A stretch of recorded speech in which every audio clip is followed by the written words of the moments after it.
रामकृष्ण मित्रांनो, आज या ठिकाणी आपले हरिभक्तपरायण भागवताचार्य श्री सोपानजी महाराज गोळे सर या ठिकाणी आपल्याला भेट देण्यासाठी आलेले आहेत। महाराजांची आमची चर्चा चालू होती की वारकरी संप्रदायामध्ये पंढरपूरची वारी ही अतिशय महत्त्वाची असते आणि महाराजांनी मला सांगितलं की महाराज या वारीची परंपरा फार मोठी आहे आणि ह्याच वारीच्या परंपरेविषयी मी सोपान महाराजांना थोडं विचारू इच्छितो की महाराज, ही वारी किती जुनी आहे आणि या वारीचे पहिले प्रवर्तक कोण आहेत, थोडंसं तुम्ही सांगाल का आमच्या प्रेक्षकांना?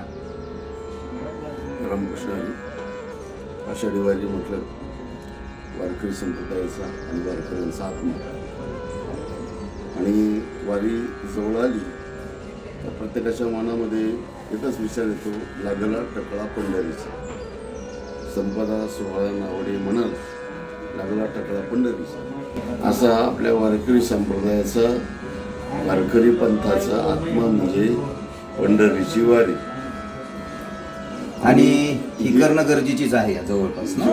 आत्मा म्हटल्यानंतर एक वेळेला पाय नसला तर चालेल, अगदी बरोबर, जिवंत राहतो, हात नसला तर चालेल, माणूस जिवंत राहतो, डोळे नसले चालतील, जिवंत राहतो। ज्या वेळेला आत्माच ज्या देहामध्ये राहत नाही त्यावेळेला माणूस जिवंत राहू शकत नाही। तसं वारकरी पंथाचा वारकरी संप्रदायाचा आत्मा म्हणजे ही पंढरीची वारी अतिशय पुरातन आहे, अतिशय जुनी आहे असं म्हटलं जातं म्हणण्यापेक्षा आपल्या वारकरी संप्रदायामध्ये अभंगच आहे। या वारीची परंपरा आधी गुरु भगवान शंकरापासून चालत आलेली,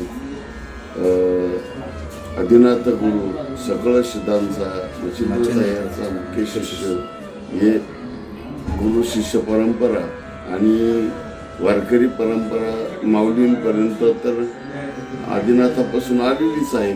पण वारी करण्याची सुद्धा परंपरा ही भगवान शंकरापासून कशी आली त्याचं सुद्धा आपल्याला संत वाङ्मयामध्ये प्रमाण सापडतं। आपल्या वारकरी संप्रदायामध्ये जे काकडा भजन म्हटलं जातं त्याच्यामध्ये एक प्रमाण आहे, रंभादिकना सती उभ्या जोडून हात आणि त्रिशूळ डमरू घेऊन आला गिरजेचा कांत। गिरिजा म्हणजे पार्वती, कांत म्हणजे पती, म्हणजे पार्वतीचा पती सुद्धा या पंढरीच्या वारीमध्ये सहभागी म्हणण्यापेक्षा आद्य प्रवर्तक आहेत।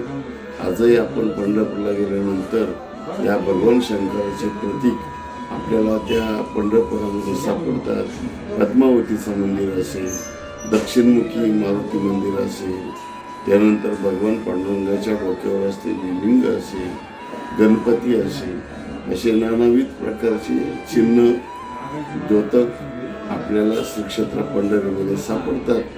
म्हणून आपल्या वारकरी संप्रदायाचे आद्य प्रवर्तक हे भगवान शंकर आहे आणि त्यांचे अनुयायी म्हणजे आपण सर्व वारकरी आहोत। त्यामुळं आपण वारी ही केलीच पाहिजे आणि माझ्या सर्व प्रेक्षकांना मी हात जोडून विनंती करतो की जसं महाराजांनी सांगितलं, सोपान महाराजांनी, की भगवान शिवशंकरांपासून वारी चालत आलेली आहे, त्यामुळं आपणही त्यांच्याच अनुक्रमणाने चाललो पाहिजे आणि त्यांनी जशी पंढरपूरची वारी केली तशी आपणही केली पाहिजे एवढंच बोलतो आणि सर्वांना या वर्षी वारीचं मी आमंत्रण देऊन प्रत्येकाला कळकळीची विनंती करतो की पंढरपूरच्या वारीला सर्वांनी हजर व्हा।